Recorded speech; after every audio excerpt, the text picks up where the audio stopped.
વડોદરાના દત્તનગરમાં પાણીની મુખ્ય જળવાહિનીમાં ગાબડું પડતા લાખો લીટર શુદ્ધ જળ રસ્તાઓ પર વહી ગયું. મહાનગરપાલિકા દ્વારા યુદ્ધના ધોરણે સમારકામ શરૂ. વડોદરા શહેરના દત્તનગર વિસ્તારમાં સાંજના સમયે પીવાના પાણીની મુખ્ય જળવાહિનીમાં અચાનક મોટું ભંગાણ સર્જાયું હતું. આ ગંભીર ભંગાણને પગલે લાખો લીટર શુદ્ધ જળ રસ્તાઓ પર વહી ગયું હતું, જેના કારણે સ્થાનિક માર્ગો પર જાણે નદી વહેતી હોય તેવા દ્રશ્યો સર્જાયા હતા. મુખ્ય માર્ગ પર જળબંબાકારની સ્થિતિનું નિર્માણ થતાં આસપાસના વિસ્તારોમાં પણ અફરાતફરીનો માહોલ જોવા મળ્યો હતો. માર્ગો પર મોટા પ્રમાણમાં પાણી ફરી વળતા વાહન ચાલકો અને પદયાત્રીઓને ભારે હાલાકીનો સામનો કરવો પડ્યો હતો.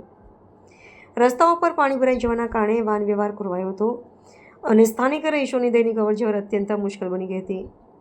મૂલ્યવાન પીવાના પાણીનો આટલા વિપુલ પ્રમાણમાં વેડફાટ થતો જોઈને જાગૃત નાગરિકોમાં વહીવટીતંત્રની જાળવણી પ્રક્રિયા અંગે નારાજગી જોવા મળી હતી. આ ઘટનાની જાણ થતાં જ વડોદરા મહાનગરપાલિકાનું જળ પુરવઠા તંત્ર તાત્કાલિક હરકતમાં આવ્યું હતું. પાલિકાના સંબંધિત અધિકારીઓ અને કર્મચારીઓની ટીમે ત્વરિત ધોરણે ઘટના સ્થળે પહોંચીને યુદ્ધના સ્તરે જળવાહિનીમાં સમારકામની કામગીરી હાથ ધરી છે.